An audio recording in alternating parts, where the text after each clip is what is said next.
नाशिकमध्ये धार्मिक स्थळांच्या परिसराचं अतिक्रमण महानगरपालिकेनं हटवलं आणि त्यामुळे शहरामध्ये तणावाचं वातावरण निर्माण झालेलं होतं।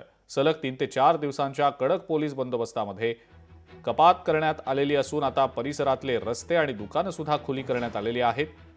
हे प्रकरण न्यायप्रविष्ट असल्या कारणामुळे दोन्ही बाजूच्या गटांकडनं कायदेशीर लढाई लढली जाईल असं सांगितलं गेलेलं आहे। दर्गा परिसरामध्ये मात्र अद्यापही शहर पोलिसांची 2 पथकं तैनात आहेत।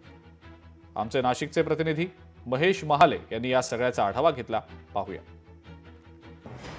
नाशिकच्या द्वारका परिसरामध्ये असलेल्या अनधिकृत धार्मिक स्थळावर नाशिक महानगरपालिका आणि पोलीस प्रशासनाने कारवाई केली होती। या ठिकाणचं अतिक्रमण हे काढण्यात आलेलं होतं। यानंतर जर बघितलं तर या ठिकाणी 3-4 दिवस कडक पोलीस बंदोबस्त असा लावण्यात आलेला होता। हळूहळू हा पोलीस बंदोबस्त कमी केलेला आहे। शहरात देखील तणावाचं वातावरण होतं, ते आता शांत झालेलं आहे।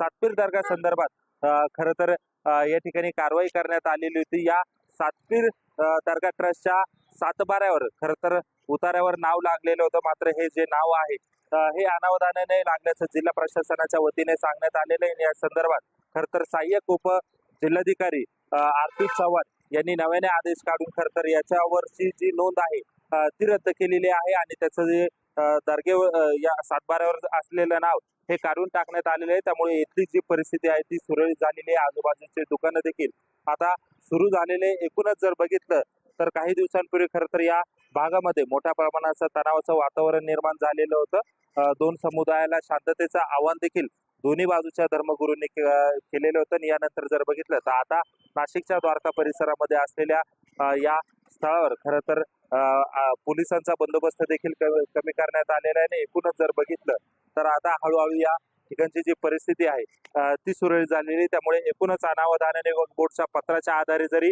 सातपीर दर्ग्याचं नाव लावण्यात आलेलं होतं, तरी या प्रशासनाच्या गलथान कारभारासाठी जबाबदार कोण आहे याची देखील चौकशीची जी मागणी आहे ती आता सर्व पक्षांकडून होत आहे। महेश माले, लोकशाही मराठी, नाशिक। लोकशाही मराठी ऐका, पहा, जागरूक रहा।